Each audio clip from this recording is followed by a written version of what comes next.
ma question s'adresse au ministre de l'Intérieur. Plus personne n'ignore désormais que le narcotrafic menace les intérêts fondamentaux de la nation. La commission d'enquête du Sénat a démontré au printemps sa violence criminelle, son emprise territoriale, sa puissance financière corrosive. Vous allez faire des annonces vendredi à Marseille avec le garde des Sceaux. J'ai compris que nous aurions le débat dans cet hémicycle en janvier.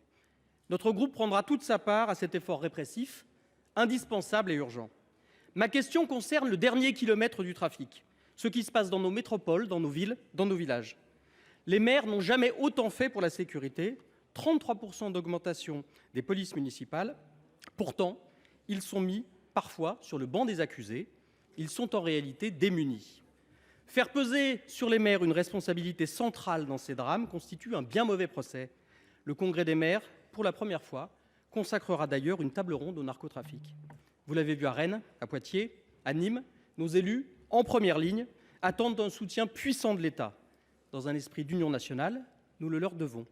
Monsieur le ministre, quelles sont vos pistes de travail? Je note avec satisfaction de nombreux points de convergence. Ils n'effacent pas des divergences sur d'autres points, la nécessité de la médiation, de l'approche sanitaire, les racines sociales de la consommation. Il n'y a pas de solution magique face à la criminalité organisée, ni légalisation magique, ni prohibition caricaturale. Le combat contre le narcotrafic ne pourra être remporté que s'il s'inscrit dans une recherche du consensus le plus large, sans faiblesse et sans excès. Monsieur le ministre, le 5 novembre 2024 restera comme un mardi noir pour l'emploi dans notre pays, et je ne parle pas ici des inévitables conséquences économiques des élections américaines. En deux annonces, Auchan et Michelin ont acté brutalement la disparition de plus de 3 600 emplois. Je veux ici exprimer, au nom de notre groupe, notre totale solidarité avec les salariés et leurs familles. Car oui, une entreprise, une usine, c'est avant tout une grande communauté humaine qui ne se gère pas avec un tableau Excel. S'agissant de Michelin, les fermetures des usines de Cholet et de Vannes illustrent la déprise industrielle, en totale contradiction avec les discours tonitruants du président de la République et de ses gouvernements successifs, rétrofités ou non. J'ai échangé hier sur le site sexagénaire de Vannes avec la direction et les représentants des salariés, et je peux témoigner du désarroi, de l'incompréhension et de la colère de ces derniers. Ils n'ont eu de cesse de fournir tous les efforts attendus. Ils fabriquent des produits qui dégagent des marges. Ils permettent à l'entreprise de rémunérer généreusement les actionnaires. Et pourtant, ce sont eux qui servent de fusibles. Dans ces conditions, leur accompagnement social et la revitalisation des territoires est bien le minimum, et nous y serons très attentifs. Alors oui, nous savons que la filière automobile traverse une période très compliquée. Mais le mal est plus profond et prend racine dans le terreau de la naïveté européenne et de notre décrochage face à une concurrence internationale de plus en plus féroce. Malgré votre politique de l'offre, les défaillances d'entreprises atteignent un niveau record et on dénombre plus de 180 plans de licenciement en France. Tous les territoires et tous les secteurs sont touchés, y compris ceux liés à la transition énergétique. Nous avons bien entendu que votre gouvernement allait enfin demander des comptes sur l'utilisation des aides publiques ou proposer un plan de soutien européen à la filière automobile, mais cela ne saurait suffire.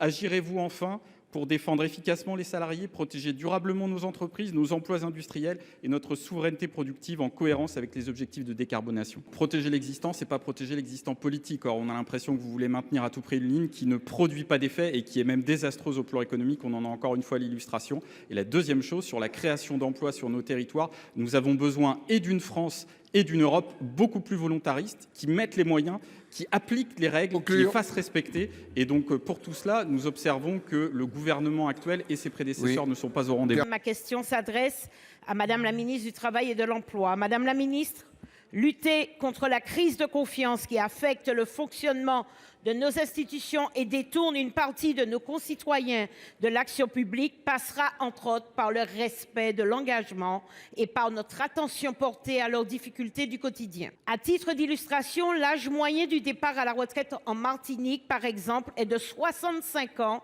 contre 63 au niveau national. La pension de retraite moyenne, quant à elle, plafonne à 575 €. Pour des raisons qui tiennent à notre histoire, à l'arrivée tardive de la sécurité sociale, les niveaux de pension sont significativement plus faibles que dans l'Hexagone. Face à cette réalité, ici même, dans la Haute Assemblée, Olivier Dussopt, alors ministre du Travail, avait pris l'engagement le 10 mars 2023 de saisir le Conseil d'orientation des retraites, le COR, afin de demander la création de groupes de travail et de suivi sur la réforme des retraites dans la dite outre-mer. Cette volonté du gouvernement m'avait été réaffirmée en octobre 2023 par la Première ministre elle-même lors de déjeuners de travail organisés avec les élus de l'outre-mer au Palais de l'Élysée. Plus d'1 an et demi plus tard, la situation n'a pas évolué. Elle demeure inchangée. Dans un contexte social toujours extrêmement tendu, marqué par des revendications sur les conditions de vie dans la dite outre-mer, ce dossier appelle une action sans délai du gouvernement. Aussi, Madame la ministre, je vous demande de tenir l'engagement pris par vos prédécesseurs et vous invite à saisir le corps dans les meilleurs délais afin que cette mission soit mise en place dans l'intérêt de nos retraités. Il y va de l'élémentaire équité que nous appelons de nos voeux depuis toujours. Je pense connaître ce dossier mieux que vous, au vu de vos réponses, Madame la ministre, et je vous appelle à vous repencher dessus parce que votre réponse n'est pas du tout adaptée à ma question ni à la réalité de cette situation dans les pays dits d'outre-mer.